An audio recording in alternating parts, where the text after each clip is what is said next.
Le terrorisme frappe de nouveau à Jérusalem aujourd'hui. 2 attaques au couteau qui ont fait 2 blessés. L'une de ces attaques menée par des adolescents palestiniens d'à peine 12 et 13 ans.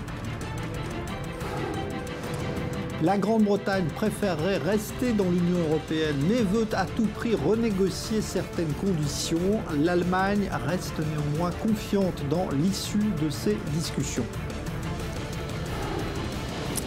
La disparition d'André Glucksmann à l'âge de 78 ans, l'initiateur du mouvement des nouveaux philosophes qui s'était illustré dans la lutte contre le totalitarisme après avoir été lui-même un fervent marxiste.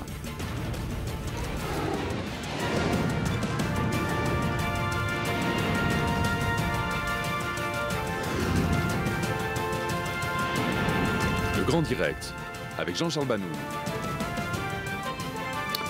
Bonsoir. Jérusalem avait été plutôt épargnée ces derniers jours, mais les attaques au couteau ont repris aujourd'hui. 2 en quelques heures. Une 3e tentative un peu plus tard dans l'après-midi, cette fois tout près de Jérusalem-Est. Bilan, 2 Israéliens légèrement blessés et 2 terroristes tués.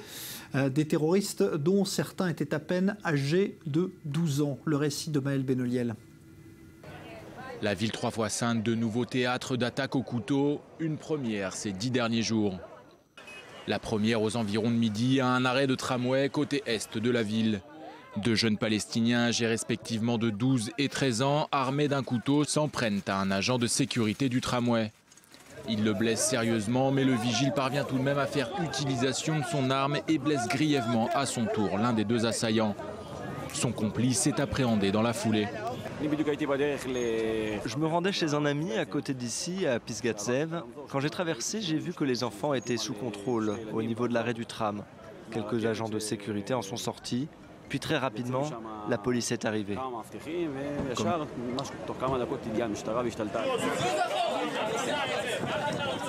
Comme le veut la procédure, les 2 agresseurs sont déshabillés par les forces de sécurité pour s'assurer qu'ils ne portent sur eux aucune ceinture d'explosifs.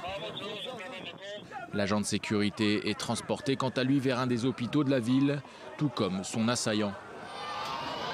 Moins d'une demi-heure après cette première attaque, c'est du côté cette fois de l'entrée de la vieille ville, porte de Damas, qu'un trentenaire palestinien, armé là aussi d'un couteau, tente de poignarder 2 agents de sécurité. Pas de blessés à déplorer, un des 2 agents ouvre le feu sur l'assaillant comme le montrent ces images de vidéosurveillance. Il finira par décéder de ses blessures à l'hôpital. Il est à peu près 16 heures quand un autre Palestinien, un adolescent là aussi, tente de poignarder un policier. La scène se déroule à un des points de contrôle de Jérusalem-Est dans le secteur d'Abu Dis. Cette 3e attaque ne fait là non plus pas de blessés. L'assaillant, quant à lui, est abattu par les policiers en faction. Cela faisait au moins 10 jours que Jérusalem n'avait pas connu de pareille violence, avec 3 attaques au couteau distinctes, en une seule et même journée. Des terroristes de plus en plus jeunes, on en reparlera dans une vingtaine de minutes avec des invités. Et puis, pour prévenir au maximum ces risques d'attaque, eh bien, des opérations de contrôle ont été menées ces jours-ci auprès de travailleurs palestiniens qui sont employés sur des chantiers de construction en Israël. Certains y travaillent de manière illégale et peuvent donc constituer un risque. Reportage Mathias Inbar. Quartier de Har Homa à Jérusalem. Très peu de verdure, mais beaucoup de grues. Ici, les chantiers ne fleurissent pas qu'au printemps. Les ouvriers sont exclusivement palestiniens. Les premiers arrivent sur place à 6 h du matin dans ces vannes. Les uns après les autres, ils l'affirment sans pour autant se montrer. Ils disposent tous d'un permis de travail délivré par Israël. Nous avons tous un permis de travail. Nous venons de Bethléem, de Hébron et des environs. Et nous passons tous par le barrage de l'armée israélienne. La réalité sur le terrain est différente. À 4 h 30 du matin, très peu de présence policière sur la route en contrebas qui mène vers le sud du Gush Etzion, en Cisjordanie. Des patrouilles qui sillonnent les lieux à la recherche aussi de ces fameux travailleurs palestiniens illégaux. Des Palestiniens, comme dans le nord de la Cisjordanie, au sud de Hébron, qui cherchent par tous les moyens à pénétrer en Israël. Objectif, pour la plupart travailler. Mais certains en profitent pour commettre des attentats comme récemment à Tel Aviv, Petar Tikva ou Kiryat Gat. Ce n'est pas la nuit que nous allons voir ces travailleurs illégaux, mais au premier rayon du soleil. Ces derniers ne courent pas, ils rejoignent tranquillement l'autre côté de la vallée sans être inquiétés par les policiers. La police vient au barrage et me dit de repartir chez moi et parfois me laisse passer même si je n'ai pas de permis. Là, aujourd'hui, je n'en ai pas. Il y a beaucoup de Palestiniens qui sont comme moi, qui rentrent de manière illégale. Que faire? Nous voulons gagner notre vie. S'il y a des attentats, cela ne me regarde pas. Moi, je veux gagner de l'argent. Certains sautent au-dessus de la barrière ou passent comme moi à travers la montagne. Parfois la police nous poursuit, mais c'est comme un jeu. Parfois ils nous arrêtent et parfois nous y arrivons. Depuis la vague de violence, peu d'entre nous tentent leur chance pour entrer en Israël. D'autres ne se donnent même pas la peine de contourner les checkpoints. Ils dormiraient sur place, défiant les autorités israéliennes. La police fait des rondes toutes les nuits. C'est assez dangereux parce que des Palestiniens ne rentrent pas, dorment ici, mais nous essayons de les cacher. Une fois sur place, rien ne les empêche donc de se déplacer dans toutes les grandes villes israéliennes et de faire peser une menace sécuritaire jugée imprévisible par les services de renseignement. C'est par ce chemin que ces Palestiniens pénètrent de manière illégale en Israël, contournent le checkpoint de l'armée israélienne et rentrent dans les chantiers de Jérusalem.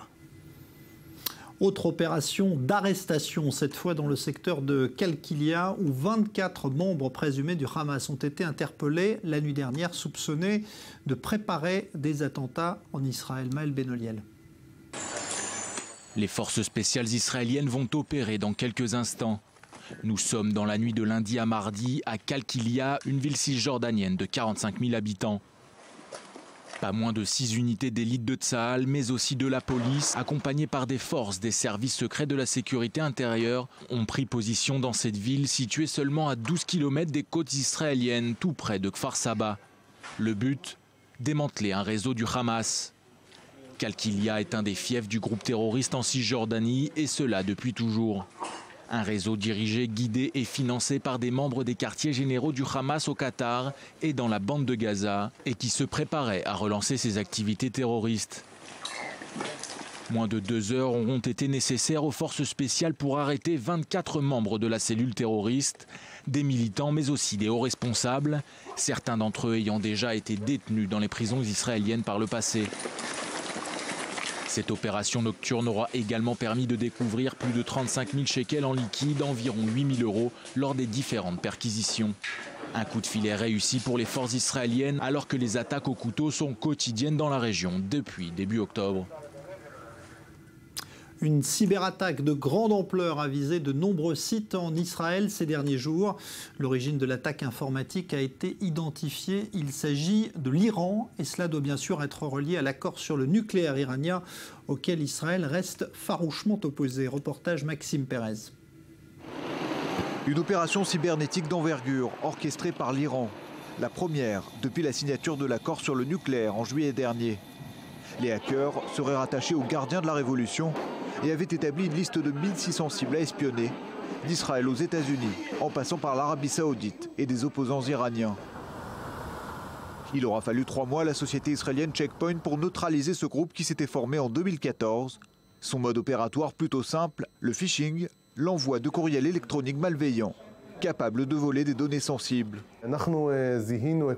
Quand nous avons identifié cette attaque cybernétique, nous avons décidé de décrypter la provenance du mail. Après un travail de renseignement sur cette même source, nous avons été surpris de découvrir que l'ordinateur d'où est partie l'attaque n'était pas protégé.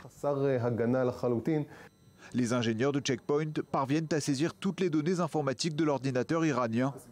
Ils comprennent d'abord que l'opération vise d'anciens généraux israéliens et même des scientifiques nucléaires. Mais surtout, démasque le commanditaire de cette attaque. Nous avons trouvé des indices digitaux qui nous ont menés tout droit à cet homme, Yasser Balaghi, diplômé de l'université islamique d'Azad en Iran et un expert en sécurité informatique. Cette négligence a facilité le travail de la société Checkpoint, qui doit traiter chaque jour des centaines de milliers de menaces informatiques pour le compte de ses clients à travers le monde. Ces dernières années, la République islamique d'Iran tente d'accroître ses capacités cybernétiques, notamment offensives, mais le fossé technologique reste important avec Israël. Les Iraniens semblent encore loin de ce que rapportent les agences de renseignements occidentales, mais c'est un monde en constante évolution et nous continuerons de veiller à ces développements dans les années à venir. Plus connu à travers les célèbres attaques des virus Stuxnet et Flamme, Une guerre technologique acharnée continue de se dérouler dans l'ombre entre Israël et l'Iran. Une guerre de plus en plus totale. Et justement, de l'accord sur le nucléaire iranien, il en a été question à Washington hier soir lors de la rencontre Obama-Netanyahou, rencontre saluée comme des plus cordiales par les deux hommes. Et on va voir justement comment en Amérique, la presse notamment a relaté cet événement. On est en ligne depuis Washington avec notre envoyé spécial, Daniel Ziri. Bonsoir. Oui, Jean-Charles, je dirais que le rendez-vous entre Netanyahou et Obama d'hier a été pris avec un grain de sel de la part, en tout cas, de la presse américaine. Les deux leaders l'ont dit, le rendez-vous était plutôt agréable, c'est plutôt bien passé. Nous avons eu hier un débrief avec le Premier ministre Netanyahou lui-même qui nous a parlé d'une rencontre constructive. Il a dit qu'il n'avait pas ressenti de grandes tensions avec Obama, mais tout le monde le sait, ce n'est pas une histoire d'amour qui va commencer maintenant entre Netanyahou et Obama. Les deux leaders ne s'adorent pas, loin de là, ils ont leurs différends et la presse l'a bien compris. J'aimerais vous citer quelques titres de la presse américaine de ce matin qui parlent justement de ces différends qui restent. Si on traduit en français, le titre de CNN, cela dit Obama et Netanyahou enterrent la hache de guerre, mais entre parenthèses, pour l'instant. Un journal juif américain, lui, parle d'Obama et de Netanyahou en tant qu'amis froids, cold friends, ils ont écrit. Et puis le site Bloomberg aux États-Unis écrit Obama et Netanyahou essayent de trouver leurs points communs. Il faut dire, Jean-Charles, que le but de cette visite de Netanyahou, une visite de 3 jours, est vraiment de mettre cet accord sur le nucléaire iranien et le désaccord qui a suivi dans le passé et tourner la page, passer à autre chose.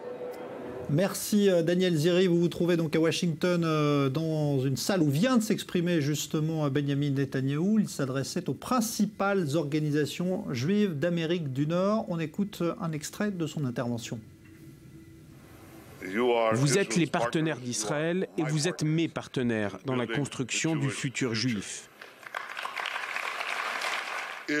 Israël n'a pas de meilleur ami que l'Amérique et l'Amérique n'a pas de meilleur ami qu'Israël.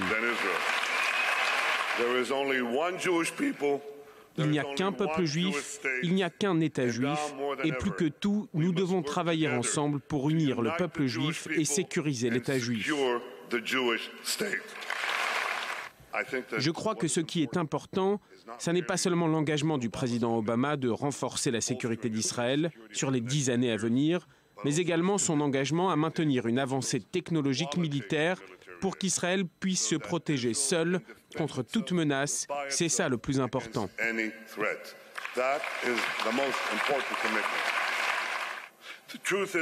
Aujourd'hui, la raison principale pour laquelle il n'y a pas de paix avec les Palestiniens, c'est leur refus continuel à reconnaître Israël comme État juif.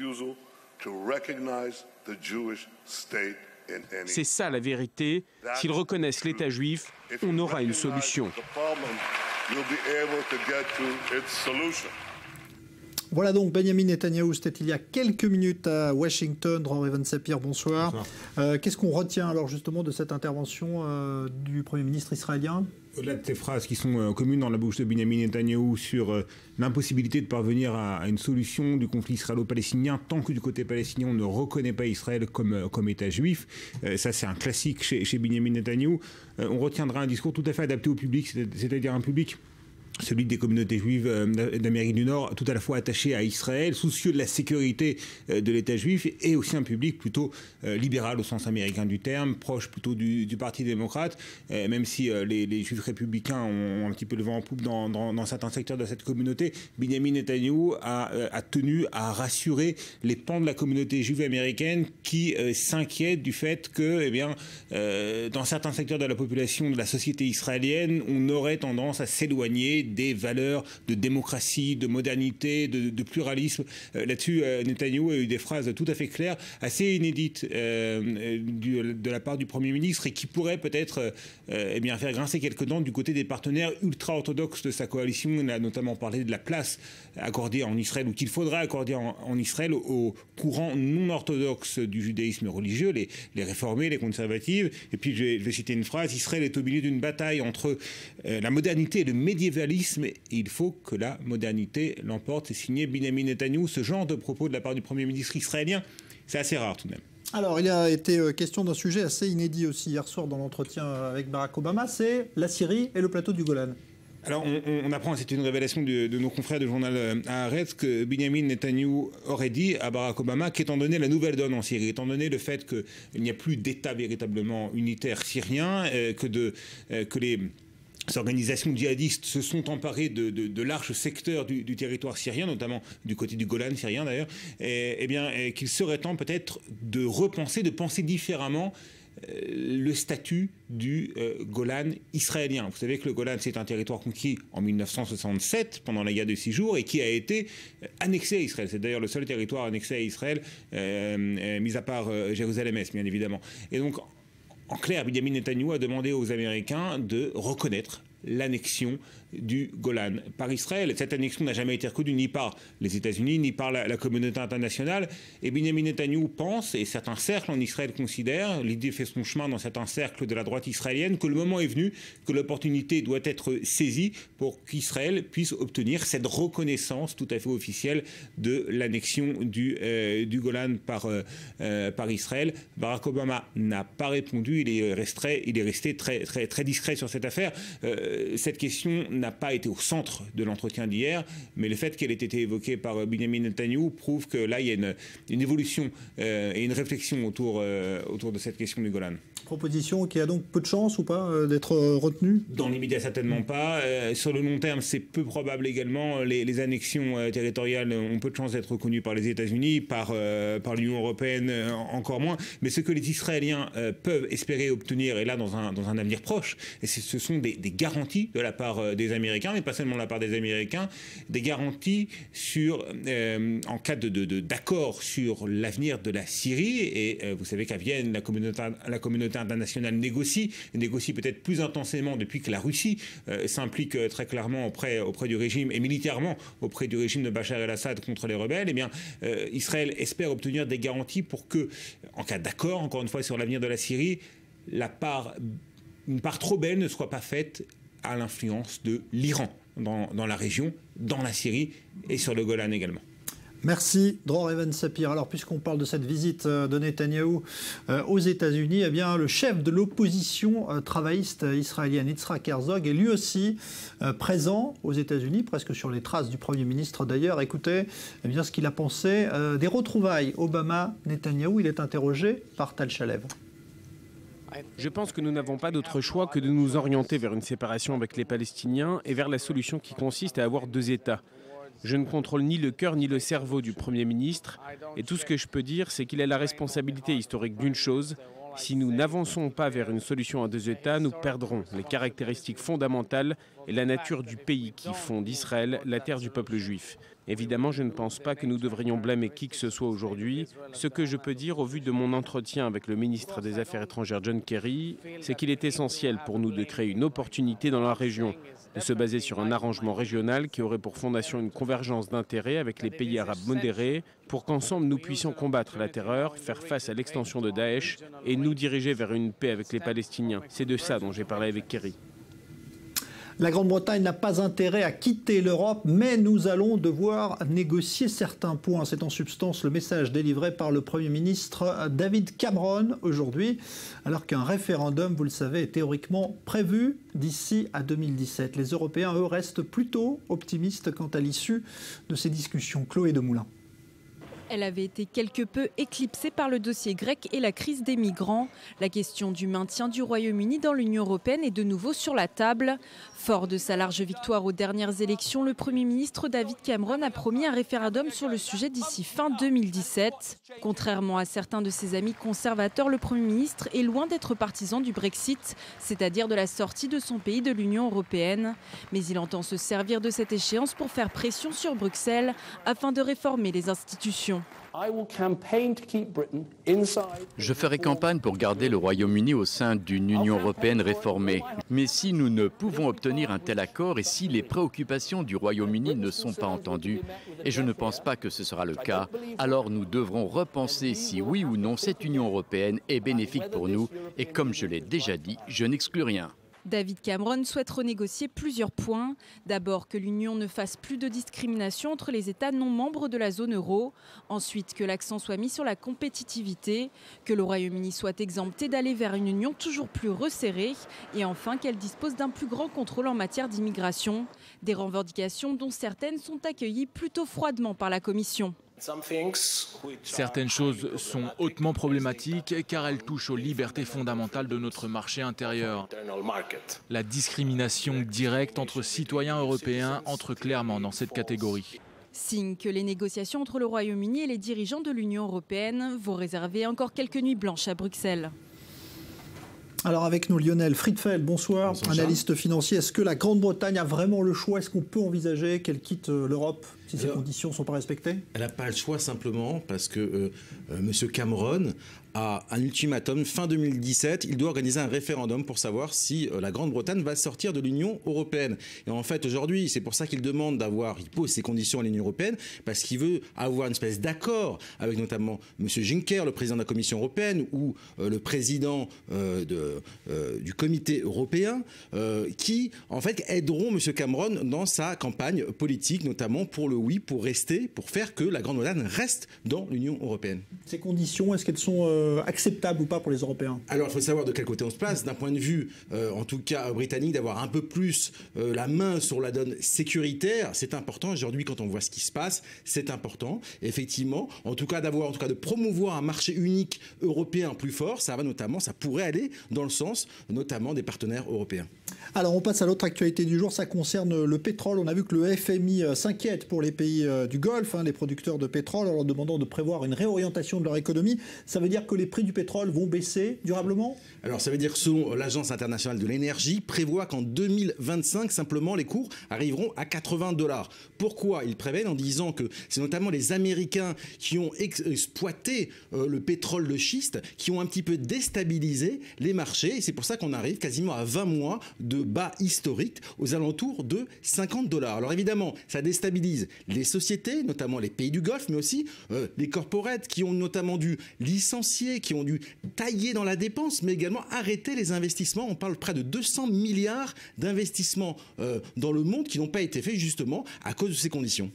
Merci Lionel Friedfeld, analyste financier. Merci. La disparition à présent de l'un des grands penseurs français du XXe siècle. Le philosophe André Glucksmann est mort des suites d'une longue maladie à l'âge de 78 ans. Connu pour ses colères contre les totalitarismes et notamment le communisme avec lequel il avait rompu dans les années 70. Léa Berdugo. Sa vie a été guidée par la colère et l'indignation. Parmi ses derniers combats, l'appel à la mobilisation pour la Syrie, l'Ukraine ou encore le Darfour. Il y a 300 000 morts en 3 ans au Darfour, il y a 2 millions de réfugiés expulsés de leur terre dans la misère la plus noire. On ne demande pas à quelqu'un pourquoi il trouve ça insupportable, on demande aux autres pourquoi ils ne sont pas là. Né dans une famille juive d'Europe centrale, il est caché pendant la Shoah. Sa mère rejoint la résistance. À la libération, André Glucksmann s'engage au Parti communiste puis devient proche des milieux maoïstes. Il est même l'une des figures des événements de mai 68.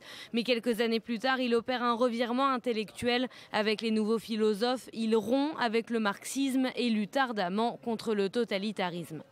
Dans les années 70, André Glucksmann réussit à réconcilier les deux adversaires, Raymond Aron et Jean-Paul Sartre, autour de la cause des boat people vietnamiens. Dès lors, il n'a cessé de dénoncer. Lors de la guerre de Yougoslavie, le philosophe s'insurge contre les crimes génocidaires commis en Bosnie et alerte l'opinion sur les guerres menées par Vladimir Poutine en Tchétchénie. Au fil des années, l'écrivain passe à l'atlantisme et soutient l'intervention américaine en Irak. Il est favorable au raid français en Libye et à une intervention internationale en Syrie. En 2007, l'intellectuel surprend tout le monde en soutenant Nicolas Sarkozy, dont il s'éloigne. En cause, le rapprochement qu'il a opéré avec Vladimir Poutine. Alors on est en ligne justement avec quelqu'un qui a côtoyé de très près André Glucksmann, c'est Michel Taubman. Bonsoir. Michel, vous êtes journaliste, écrivain et vous avez fondé avec lui Le Meilleur des Mondes, cette revue philosophique. Qu'est-ce qu'on peut dire du parcours finalement politique de Glucksmann, passé comme ça du marxisme à Sarkozy? C'est un peu résumé son itinéraire, mais c'est ça finalement.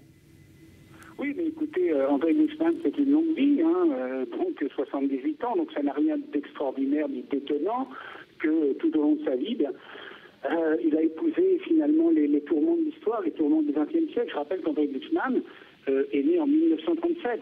C'est un homme de 1937, fils de parents juifs, communistes, réfugiés en France. Son père est mort en 1940, sa mère était dans la résistance, il a été un enfant caché pendant la guerre. Donc André Glucksmann, c'est quelqu'un qui a pris de plein fouet les tragédies du XXe siècle. D'abord le nazisme, puisqu'il en a souffert personnellement dans son enfance, et puis après le communisme. Alors, on dit toujours que c'est un ancien communiste. Il a quitté le Parti communiste en 1956, donc il a quand même consacré l'essentiel des 3/4 de sa vie à la démocratie, au combat contre le totalitarisme, et son appartenance au Parti communiste a représenté sa jeunesse. Alors, il a quitté le Parti communiste en 56, il y a 10 ans, et après il a été d'extrême gauche, comme beaucoup, dans les années 68, 70. Et donc, un combat avec beaucoup d'abnégation, justement, contre ces totalitarismes de toutes sortes.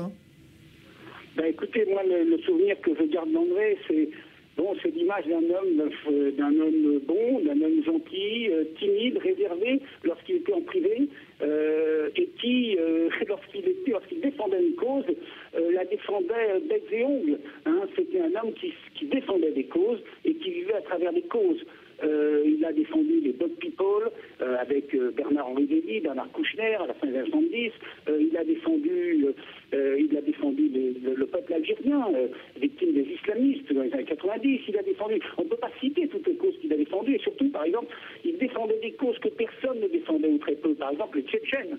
Et André Glucksmann était prêt à faire front par rapport à ces contradictions, puisqu'il était à la fois un grand pourfendeur de l'islamisme. Il a dénoncé après le 11 septembre, il a écrit des livres contre l'islamisme, ce qui avait permis aussi de fonder notre revue en commun à cette époque-là.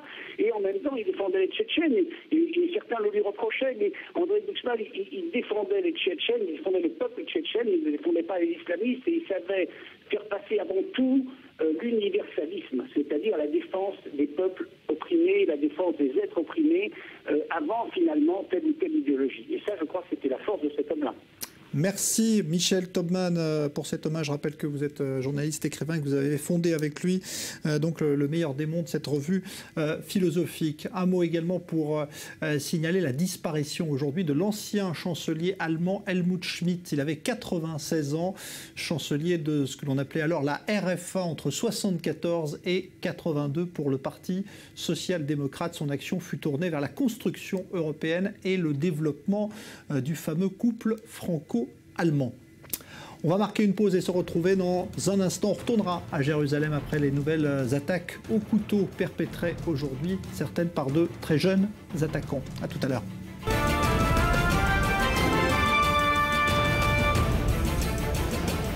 Le terrorisme frappe de nouveau à Jérusalem. 2 attaques au couteau aujourd'hui qui ont fait 2 blessés. L'une des attaques a d'ailleurs été menée par des adolescents d'à peine 12 et 13 ans. On va en reparler dans un instant.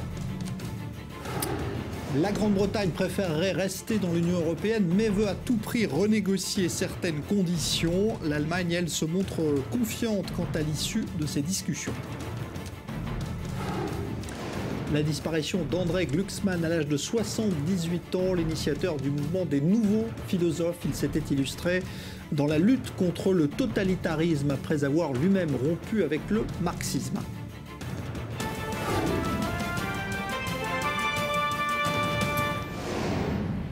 Quelques jours donc d'accalmie à Jérusalem et des attaques au couteau qui ont repris aujourd'hui. 2 Israéliens blessés, des terroristes abattus. On va tout de suite rejoindre justement en direct de Jérusalem notre envoyé spécial Léa Volbert. Bonsoir. Léa, on revient d'abord sur ces attaques qui ont eu lieu en fin de matinée et qui se sont succédées en quelques minutes. Oui Jean-Charles, et pourtant on aurait pu imaginer ces 10 derniers jours, on aurait pu espérer une réelle accalmie dans les rues de Jérusalem, puisque aucune attaque au couteau n'a été recensée depuis le 30 octobre dernier. Seulement aujourd'hui, comme vous l'avez dit, nouveau regain de violence, 3 attaques au couteau dans Jérusalem et en bordure de la ville, une notamment au point de passage d'Abu Daï. L'assaillant a immédiatement été abattu par les forces de sécurité, et puis en tout début d'après-midi, 2 attaques au couteau dans Jérusalem Jérusalem, presque simultanées. La première dans le quartier de Pisgat Zev, un quartier particulièrement sensible au nord de la ville. 2 très jeunes assaillants ont tenté de pénétrer dans le tramway. Ils s'en sont pris avec un couteau aux gardes de sécurité qui se trouvaient devant le tramway. L'un d'eux notamment a 25 ans. Il a été blessé. Il est actuellement à l'hôpital. Ses jours ne sont pas en danger. Quant aux deux assaillants, ils sont, comme je vous le disais, extrêmement jeunes, 12 et 14 ans. Celui de 12 ans a été touché par balle. Il est grièvement blessé. Quant à celui de 14 ans, il a été maîtrisé par la foule des voyageurs du tramway qui sont venus en aide aux forces de l'ordre. Il est donc arrêté. Il est actuellement entendu par la police. Et moins d'1 heure après cette attaque à Pisgat Zev, une troisième attaque, ici précisément où je me trouve, porte de Damas, l'une des entrées de la vieille ville. Un homme âgé de 37 ans, palestinien originaire de Jérusalem-Est, s'est élancé vers 2 policiers. Il a tenté de les poignarder. Il a été touché par balle, transporté à l'hôpital et il est décédé dans l'après-midi à la suite de ses blessures. Une journée particulièrement sanglante donc à Jérusalem qui se solde par la mort de 2 assaillants et un policier israélien blessé transporté à l'hôpital. Merci Léa Volbert, donc en direct de Jérusalem. Alors, ce sont 2 adolescents, donc on vient de l'entendre, à peine 12 et 14 ans, qui ont mené l'attaque au couteau qui a blessé ce matin un vigile israélien. Et ce n'est pas la première fois. On se souvient également de l'attaque il y a quelques semaines menée par 2 autres adolescents, très jeunes. L'un n'avait que 13 ans. Il avait d'ailleurs été hospitalisé, puis interrogé. Interrogatoire dont des images ont été diffusées pour la première fois hier soir par la télévision palestinienne. Joseph Emmanuel.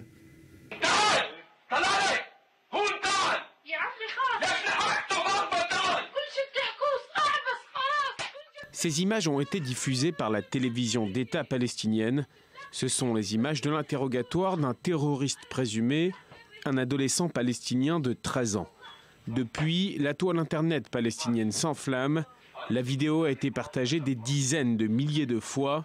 Chez les Arabes israéliens aussi, ces images créent une polémique et 2 versions existent. Dans la première, c'est une erreur, cet enfant n'est pas un terroriste. Les commentaires affirment par contre qu'il est maltraité, victime de violences psychologiques très graves. Dans la seconde version, l'enfant a bel et bien poignardé et son geste est compris et même soutenu. La faute à la colonisation, la faute à Israël. Alors que s'est-il passé le 12 octobre dernier pour que cet enfant se fasse ainsi interroger? Ahmed et son cousin Hassan poursuivent un homme en pleine rue de Jérusalem. Plusieurs vidéosurveillance les filment. Les 2 brandissent un couteau. L'homme réussit à leur échapper. Les 2 adolescents trouvent alors une autre cible. Ce jeune Israélien de 13 ans. À peine remonté sur son vélo, il se fait poignarder à 15 reprises par les 2 cousins. Puis les adolescents reprennent leur périple meurtrier et finissent par se jeter vers des policiers, couteau toujours en main. Les policiers tirent, Hassan est abattu. Le président palestinien affirmera face caméra qu'Ahmed aussi a été abattu et de sang-froid. Des affirmations qui provoqueront la colère du gouvernement israélien, car Ahmed n'est pas mort. Sur la scène, les policiers le protègent même de la colère de certains passants. Avant l'arrivée des secours, le jeune Palestinien a depuis été soigné à l'hôpital Hadassah de Jérusalem. Sa vie n'est plus en danger et une fois sorti de l'hôpital, les enquêteurs se mettent au travail. Dans la vidéo de l'interrogatoire, 3 policiers tentent d'obtenir un passage à l'aveu, mais Ahmed Manassra nie toutes les allégations. Il répète qu'il ne se souvient de rien. L'un des 3 enquêteurs change alors de méthode. C'est un arabe israélien. Il parle à l'enfant sans accent.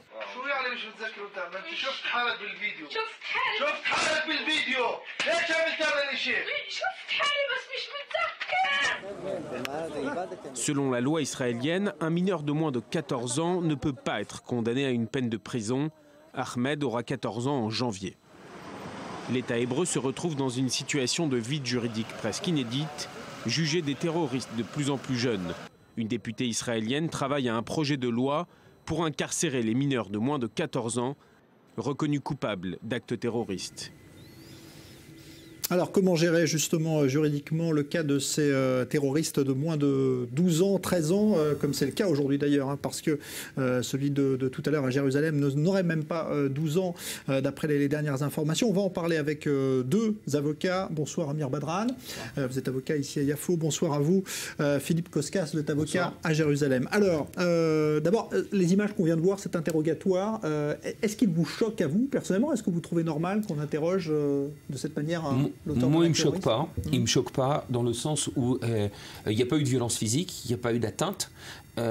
Il faut préciser, je crois qu'il n'a pas été précisé dans votre témoignage, que le père de l'enfant se trouvait lors de l'interrogation. Alors, c'est évident qu'en général, un interrogatoire, ce n'est pas une partie de plaisir. On a bien vu que cet enfant, puisque c'est un enfant, il a 13 ans, a contribué à cette chasse à l'homme. Il y avait de la chasse à l'homme. Et il est clair que dans tout interrogatoire, on pose des questions, on monte le ton. Moi, ça me paraît tout à fait légitime. En tout cas, d'après les critères jurisprudentiels que moi j'ai vus de la Cour suprême, il n'y a rien de choquant dans ce type d'interrogatoire, surtout qu'il y a eu pratiquement mort d'homme. Alors, on va reparler des conséquences, évidemment, juridiques ensuite. Sur ces images, Amir Badran? D'abord, j'ai du mal à avoir cette terminologie dont vous employez souvent et en général ici dans les médias israéliens, qu'à chaque fois, dès qu'on parle d'un acte de violence, alors tout de suite, il y a une condamnation de terroriste. Dès le départ. C'est pas du terrorisme? Dès le départ. Non, je ne suis pas en train d'analyser le cas pour dire si c'est terrorisme ou pas.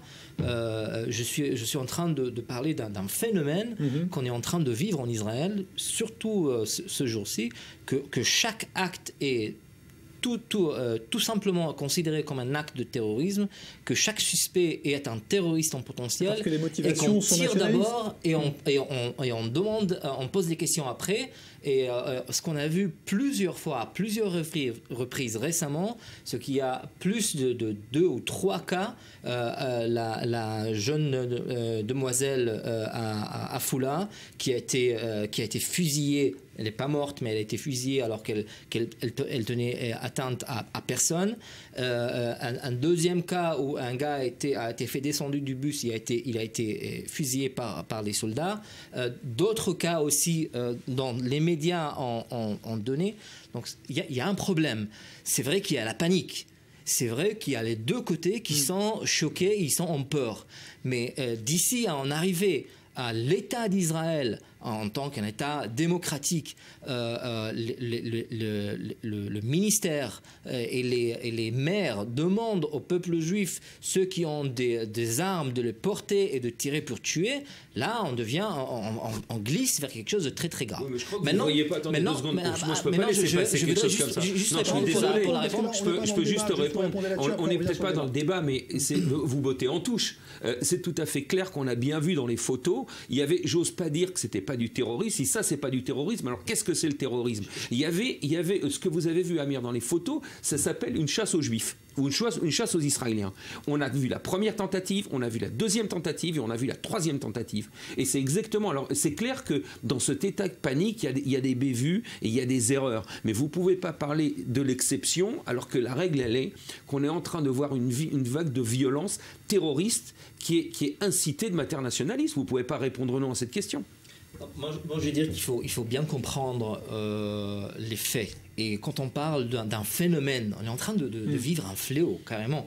Il faut chercher et il faut essayer de le comprendre. Donc, soyons bien d'accord, l'enfant palestinien, il ne vient pas à la vie avec un couteau à la main. Oui, il est incité. Et lorsqu'il est né, il n'est pas forcément avec des tendances suicidaires. Mais il est incité. Et il cherche la vie et il cherche l'espoir, comme tout autre enfant. Pas tous. Et pourtant, il est incité. Il y a pas mal de ces Palestiniens qui préfèrent faire la grève de la faim et risquer de mourir pour en fait finalement de vivre en fierté et dire non à cette colonisation, dire non à cette occupation du peuple palestinien et du territoire palestinien. Donc il faut comprendre que ces gens-là qui n'ont aucun espoir, avec ces gouvernements qui changent au fur et à mesure au long des années du côté israélien, que les pourparlers ne mènent à rien, il y a une explosion. Et cette explosion-là, c'est ce qu'on est en train de vivre ici. Et ce qui est le pire des cas, c'est que le monde entier comprend cette équation et que l'État d'Israël refuse de la voir, refuse de voir la réalité en face. Amir, vous défendez l'indéfendable. On ne peut pas défendre ça. Pas toute violence doit être comprise. À une violence, on doit la stopper. Alors, on peut toujours dire, oui, c'est les pauvres. D'abord, premièrement, je ne suis pas sûr que tous les pauvres palestiniens soient dans des détresses si totales. Je reviens d'un voyage, en Inde. Et moi, attendez 2 secondes. Je reviens d'un voyage en Inde et je ne suis pas sûr que les gens sont beaucoup moins pauvres en Inde qu'ils sont dans les territoires palestiniens et à Ramallah. Le problème, c'est qu'ils sont incités de matière nationaliste. C'est pas le problème qu'ils sont pauvres, ils sont pas pauvres. Et il y a une incitation qui a commencé. Je vais vous dire, Golda Meir a dit une chose. Vous pensez que ces gosses-là qui ont 12 ans, ils sont incités? Absolument. Vous pensez que vous connaissez la théorie de Lombroso, la théorie de criminel. Je peux terminer ma phrase. Selon son Golda Meir a dit il y a 30 ans une phrase. Le jour où les Arabes aimeront leurs enfants comme nous les Juifs n'aimons le nôtre, alors à ce moment-là, il y aura une possibilité de paix. Parce que ce qui se passe, c'est que les gens qui se sont explosés il y a quelques années, ils n'aimaient pas forcément la paix. Ils rentraient dans les autobus et ils explosaient 20 personnes. Ce qu'on a vu évidemment en France, qu'on voit dans d'autres pays, c'est du terrorisme. Or, il y a une apologie, il faut le dire. L'islam a un côté, une partie de l'islam est malade. Une malade d'un nationalisme effréné. Et vous pouvez dire la même chose concernant les extrémistes juifs qui sont en train de parler de Tag Mehir. C'est la même chose, c'est le terrorisme israélien juif. Donc là, on est en train de cibler de deux côtés. On était parti des images de l'autoritaire de cet adolescent. Je voudrais parler des mineurs. Parlons de ça parce qu'il y a une proposition de loi. De cet interrogatoire. Je veux dire, c'est une des rares occasions qu'on puisse avoir un œil sur un interrogatoire de services de sécurité. Ils sont tous filmés, hein. Oui, mais ils ne sont pas diffusés. Ils sont diffusés. C'est une obligation légale. Et celui-là, il a été repris par les médias justement parce qu'il a été diffusé il a été sur le net et il a été sur la chaîne palestinienne. C'est pour ça que d'ailleurs on l'a repris. Donc d'ailleurs les interrogatoires des services de sécurité générale israéliens ont souvent été attachés à des recours à des méthodes illégales et à des tortures que la Cour suprême a donné des principes. Absolument. Sur lesquels il ne faut pas les déborder. Donc là encore, je ne suis pas sûr, Amir, que l'autorité palestinienne se comporte avec ces mêmes principes, et ni à Gaza d'ailleurs. C'est-à-dire que quand vous dites ça, non, mais c'est pas ressembler à la démocratie ou vous cherchez à ressembler évidemment. Ce que je suis en train de vous dire, c'est qu'il y a des principes. Il y a une commission qui s'appelle la commission Shamgar qui a donné des principes tout à fait clairs aux services de sécurité israéliens. Moi, je ne vois pas dans cet interrogatoire, par exemple, quelque chose qui y déroge. Ça n'y déroge pas. Il ne faut pas oublier qu'il y a eu chasse à l'homme et que ce petit de 13 ans, malheureusement, c'est vrai qu'il faut le traiter. Hein, et c'est peut-être la question, la question juridique sur laquelle on s'interroge maintenant. Comment traiter une population aussi jeune? Je ne vais pas dire que les populations plus âgées, on arrive à les traiter, mais il y a un principe carcéral. Il est bon, il est mauvais, mais il est comme ça. Et c'est vrai qu'il y a quand même pas forcément un vide juridique en Israël, dans le sens où on ne peut pas le mettre en prison. C'est vrai, jusqu'à 14 ans, il n'y a pas de prison. Mais par contre, on peut les mettre dans des résidences surveillées. Ou alors, où il y a des jeunes. Alors, il sera mélangé, évidemment, peut-être avec d'autres jeunes violents juifs, ce sont des maisons surveillées, où ils pourraient être, selon les services d'assistants sociaux, libérés jusqu'à l'âge de 20 ans. Donc, il n'y a pas vraiment un vide juridique total. Mais c'est vrai que la proposition de loi auquel, moi, personnellement, je m'oppose, parce que je ne suis pas sûr de faire entrer un jeune en prison à l'âge de 13 ans. La prison, c'est aussi une école de la violence, ça va forcément aider à rééduquer, parce que ce sont évidemment des enfants qu'il faut rééduquer, à rééduquer ces jeunes. À mon avis, il faut faire la distinction entre des criminels ayant fait un crime pour lequel ils sont envoyés devant le juge et ils risquent un jugement et une pénalité, avec ce qu'on est en train de vivre ce jour-là, en fait il ne s'agit pas des gens... Un jeune avec 15 coups de couteau il ne s'agit pas des criminels. Ils ont pas... Non mais écoutez, on parle légalement. Là on est en train de parler légalement.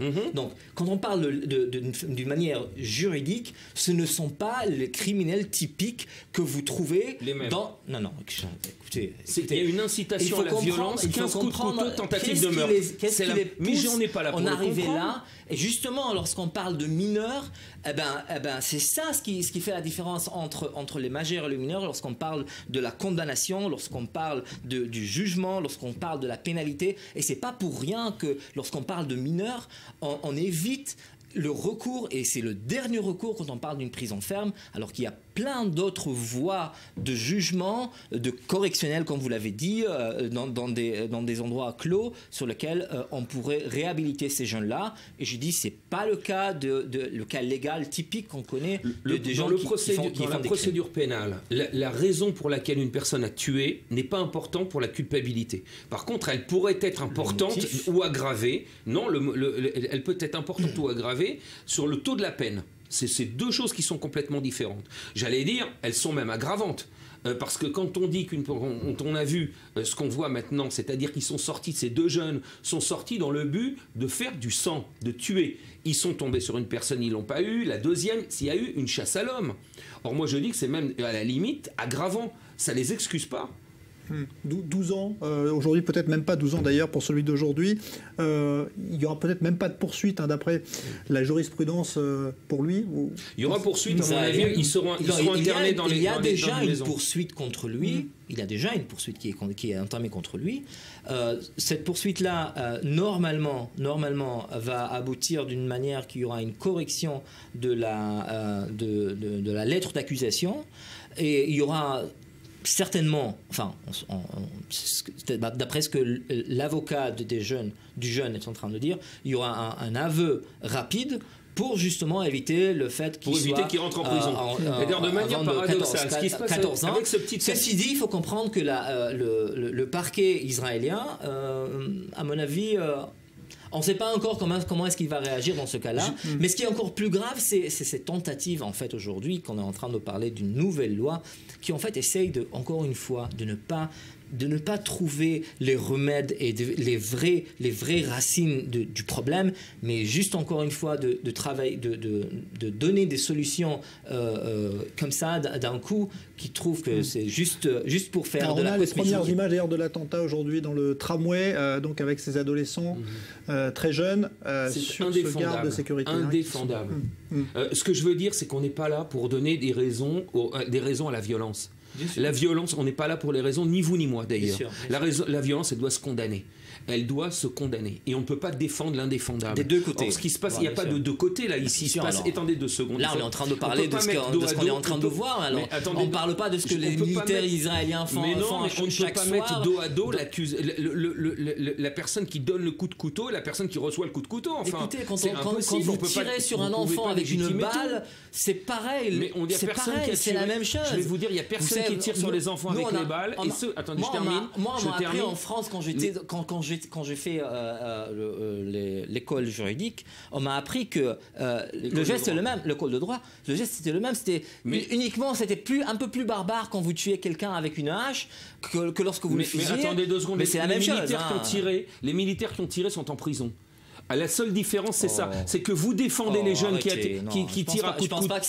Vous défendez les jeunes qui poignardent. Vous défendez les jeunes qui poignardent. Non, moi je défends. Je peux terminer. Et par contre, il y a un système juridique, et vous le savez très bien parce que vous êtes avocat israélien. Il y a un système juridique qui est intègre en Israël. Il y a un système juridique qui est extrêmement puissant. Il y a un système juridique.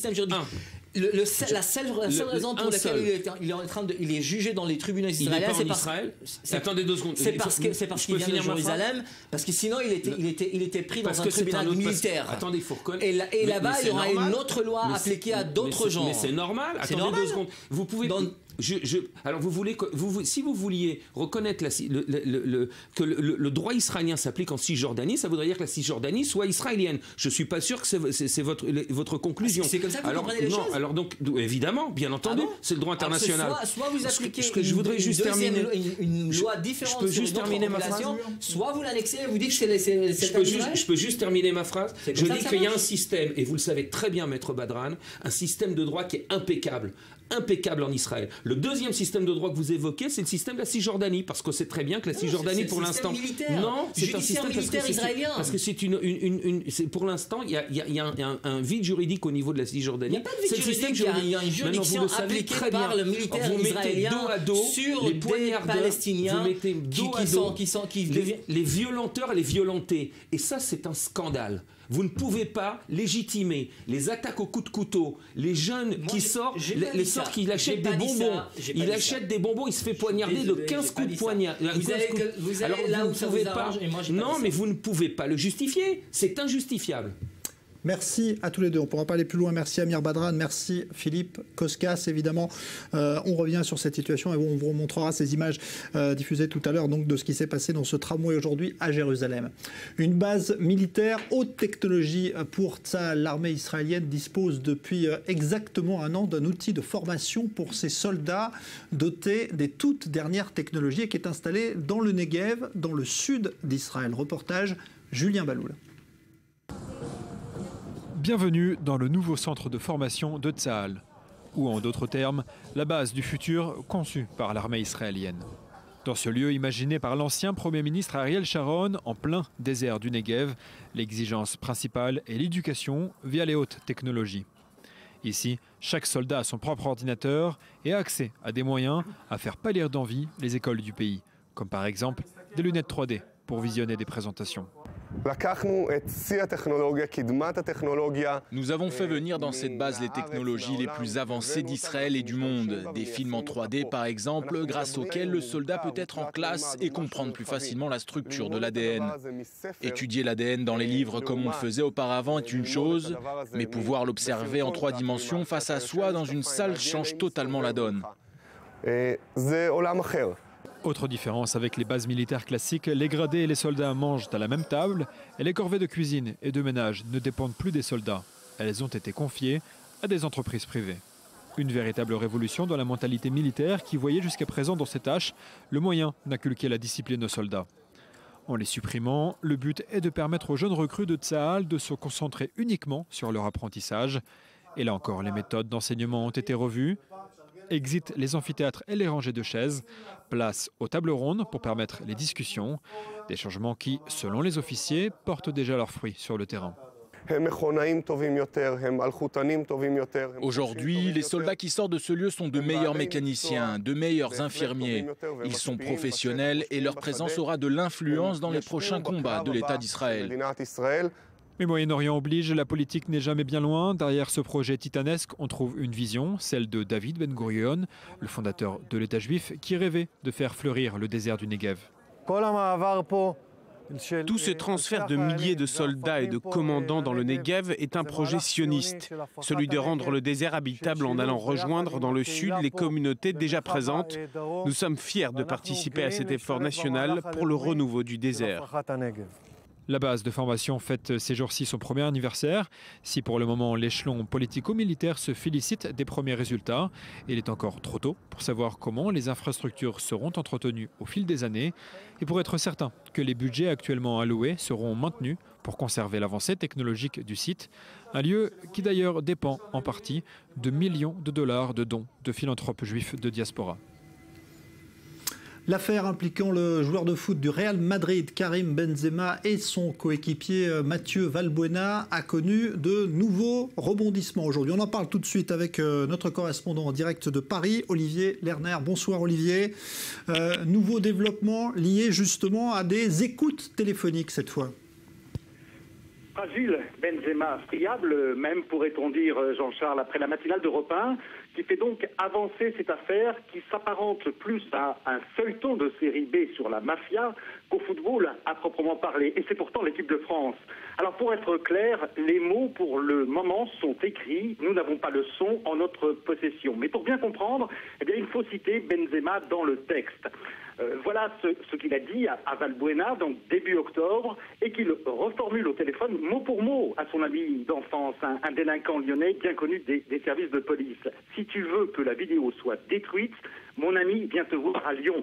Benzema poursuit comme s'il était au rapport avec son ami lyonnais qui a servi d'intermédiaire dans la tentative d'extorsion. Je pense, dit-il, que Valbuena ne nous prend pas au sérieux. Benzema donne des détails ensuite dans une conversation qui va durer une bonne vingtaine de minutes. Un enregistrement à charge, on peut le dire, et il décrit un Valbuena en panique. Et puis il a cette phrase, « Faut que tu vas voir le mec ». Alors là, c'est écrit, Jean-Charles, exactement comme ça, tel quel en français dans le texte, des écoutes téléphoniques. Alors maintenant, le dossier va évoluer parce que Valbuena se constitue partie civile et ça c'est nouveau. Oui, et cela signifie accès au dossier, donc à la totalité du dossier. On peut penser que les accolades, les embrassades, d'ailleurs entre Benzema et Valbuena, eh bien, on ne les verra plus jamais. Vous savez, Valbuena sera interrogé dès la semaine prochaine. Il a d'ailleurs avancé le rendez-vous qui était prévu au 20 novembre. Il ira le juge donc la semaine prochaine à Versailles, là même où Benzema a été mis en examen pour association de malfaiteurs et tentative de chantage. D'un mot, Olivier, la réaction pour l'instant du côté de Benzema ? Alors, du côté de Benzema, eh bien, on s'inquiète un petit peu. En tout cas, son avocat est monté au créneau une nouvelle fois aujourd'hui. Quels extraits choisit-on? On choisit les pires, a-t-il dit. Et il a assuré devant la presse qu'à la fin de la conversation, eh bien, Karim Benzema dit avoir conseillé à Valbuena de ne pas payer. Mais ça, apparemment, ce conseil d'ami à ami ne figure pas dans les écoutes téléphoniques. Alors, ce qu'on peut dire ce soir, Jean-Charles, c'est que devant les juges, Maître Cormier, ce spécialiste de droit pénal, devra faire preuve de tout son talent pour sortir son client d'une très mauvaise passe. Merci Olivier Lerner, donc en direct de Paris à propos de ce feuilleton qui n'a rien de très footballistique, si ce n'est qu'il concerne quand même des acteurs de premier plan. On va se retrouver dans une dizaine de minutes. On ira eh bien, encore dans les scandales du sport, cette fois ceux de l'athlétisme avec la Russie épinglée dans un rapport très sévère. Et puis on ira également en Irlande du Nord avec un développement plus de 40 ans après eh bien, le massacre de Londonderry, le fameux Bloody Sunday, l'arrestation d'un ancien soldat britannique qui aurait participé donc à cette répression sanglante. À tout à l'heure.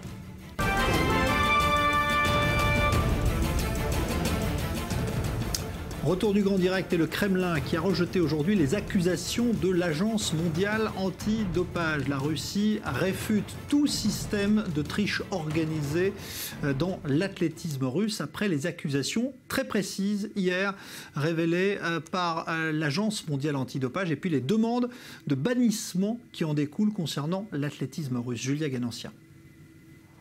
La réaction russe n'a pas tardé. Moscou dénonce un rapport politique et rejette toutes les accusations de dopage. Ce mardi, le ministre russe des Sports affirme que son pays combat ce problème comme les autres.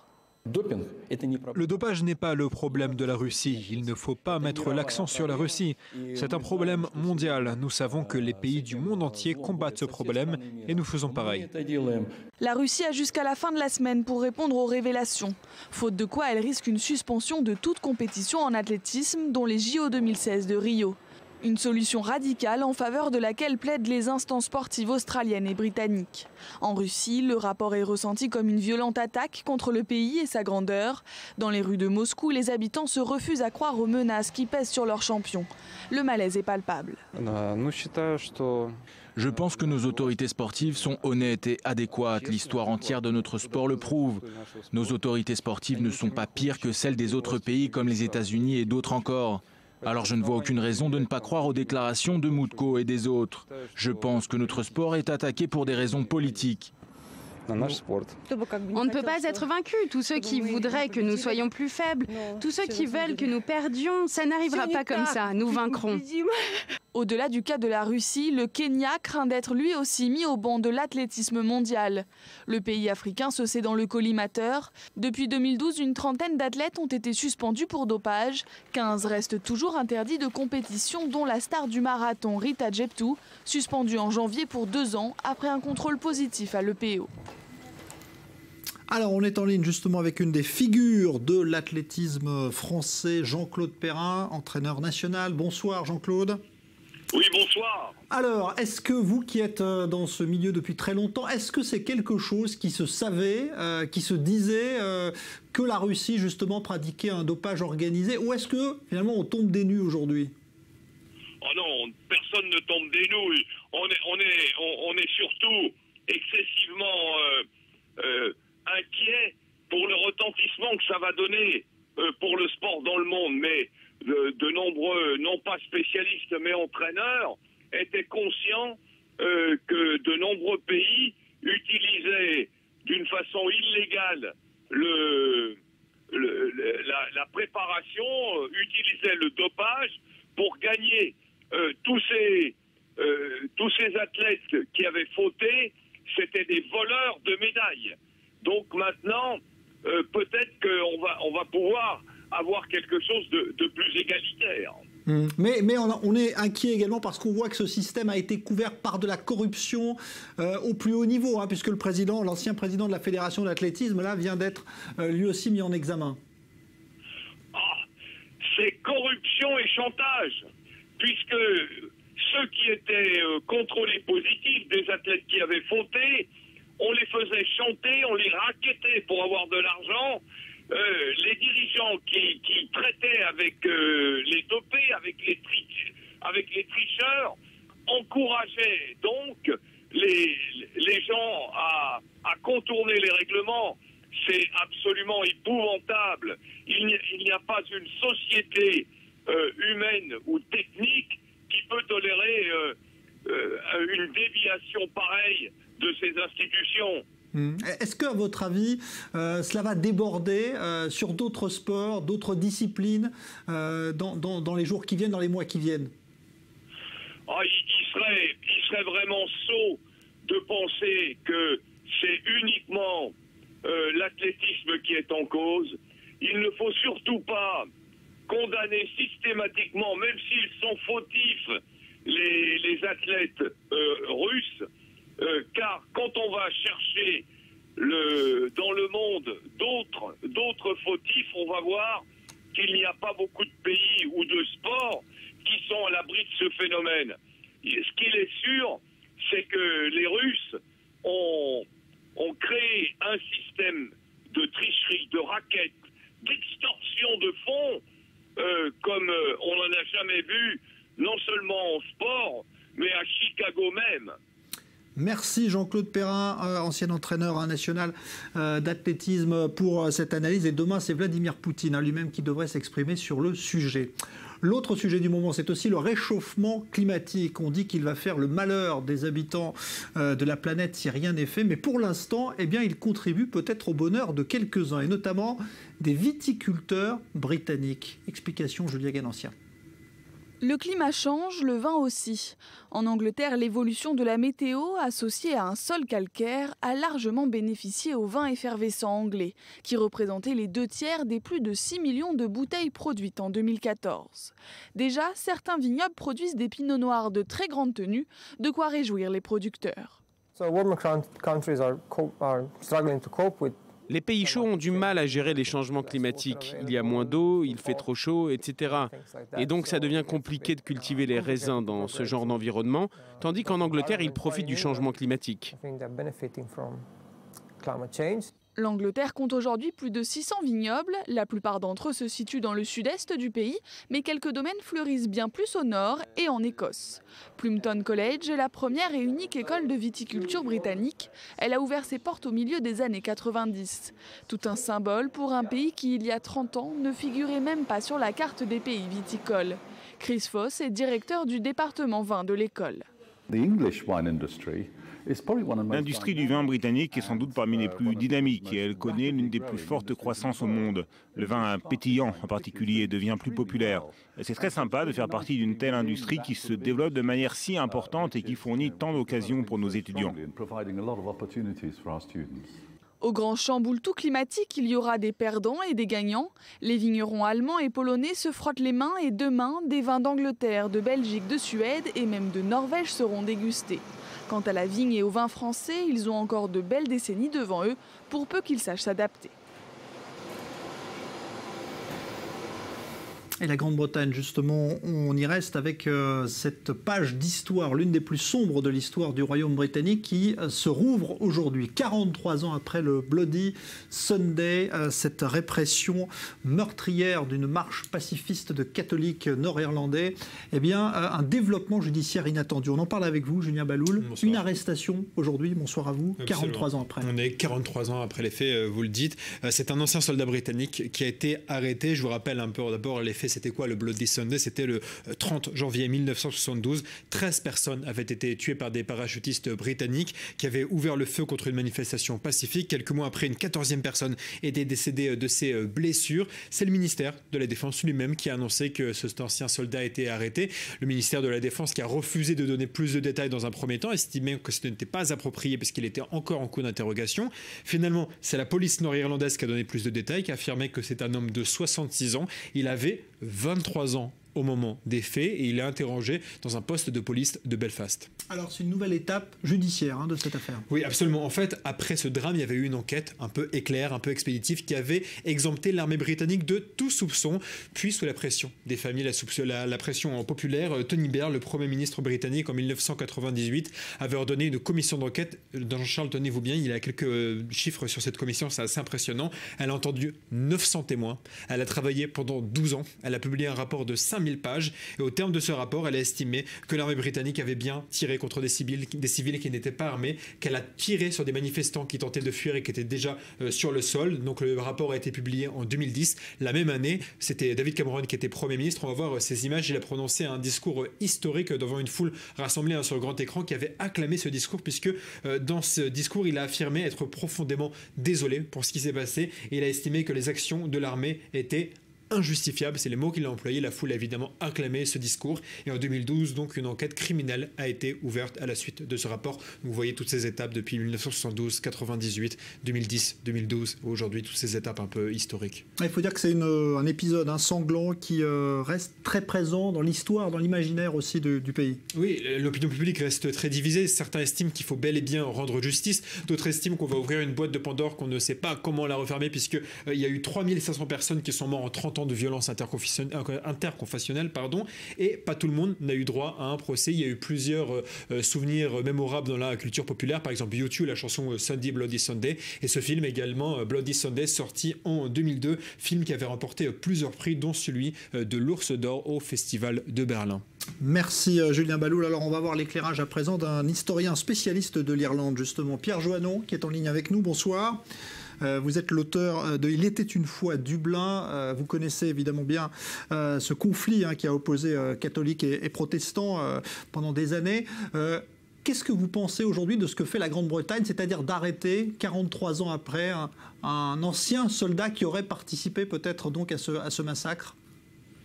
Écoutez, je pense que cette évolution est une des conséquences en droite ligne de l'accord de paix du Vendredi Saint et surtout de la réorganisation de la police ulstérienne qui, dans le passé, était extrêmement sectaire et défendait les intérêts des orangistes au détriment des catholiques et qui, depuis l'accord du Vendredi Saint 1998, a été rééquilibrée. Nombre de catholiques ont été intégrés dans ses rangs et elle a adopté des positions extrêmement impartiales vis-à-vis des deux communautés. Et dans les premiers temps, très difficile a été son acceptation par les nationalistes extrêmes, c'est-à-dire le Sinn Féin et l'IRA. Mais finalement, le Sinn Féin et l'IRA, dans le cadre du processus de paix, ont accepté de considérer et de valider le service de police d'Irlande du Nord réformé. Et ce service de police d'Irlande du Nord réformé vient d'administrer la preuve de son impartialité, puisque on a enfin un début de réalisation de l'action judiciaire consécutif au Bloody Sunday du 30 janvier 1972.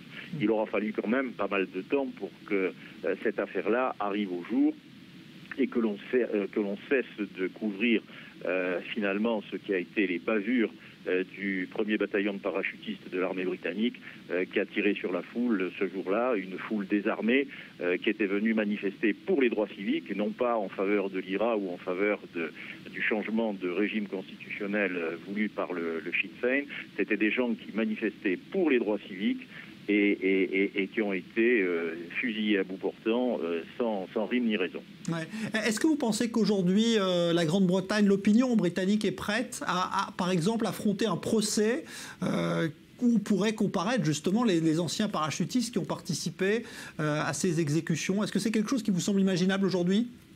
Oui, parfaitement.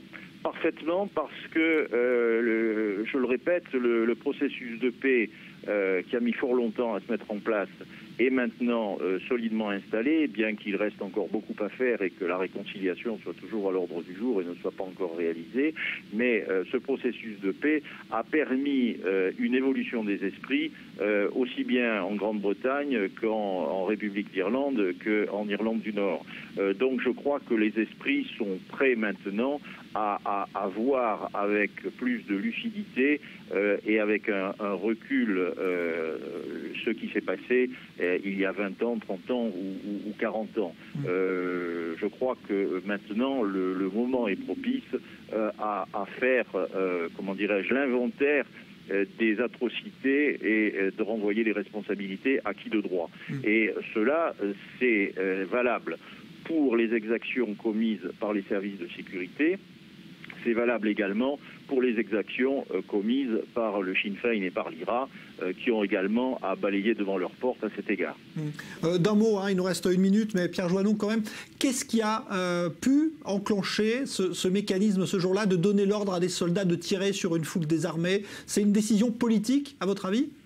Écoutez, je ne pense pas que ce soit une décision politique à proprement parler. Je pense qu'il était à l'époque très clair que l'armée était dans un état de nervosité extrême. Il faut se souvenir que l'offensive de l'IRA avait commencé en 1970, que des soldats anglais se faisaient descendre, je dirais pas tous les jours, mais enfin, il y avait un état de guérilla urbaine qui était très net, et l'armée était extrêmement nerveuse. Et je pense que c'est du reste la raison pour laquelle, par exemple, John Hume, l'architecte incontesté du processus de paix en Irlande du Nord, avait demandé à ce que la manifestation soit annulée. Il sentait que quelque chose allait se passer, et effectivement, quelque chose s'est passé. Je ne crois pas que ça soit une action de propos délibérés. Je crois que c'est simplement des soldats qui étaient mal contrôlés par leur hiérarchie, des soldats qui ont voulu, disons, se venger sur le tas des pertes qu'avaient subies leurs unités préalablement. Je ne pense pas qu'il y ait à rechercher des causes de complot, de manigance quelconque. Je crois que c'est une armée sous pression et qu'ils ont eu des gestes absolument malencontreux qui sont, comme l'a dit le Premier ministre Cameron, injustifiés et injustifiables. Merci beaucoup pour cet éclairage, Pierre Joannon. Je rappelle que vous êtes l'auteur de « Il était une fois » Dublin, historien donc spécialiste de l'Irlande après donc cette nouvelle, cette étape importante, on le disait, dans l'enquête, 43 ans après le Bloody Sunday. C'était à Londonderry, en Irlande du Nord. Merci à tous, bonne soirée. Nouveau journal dans un instant sur i24 News. Bonne soirée.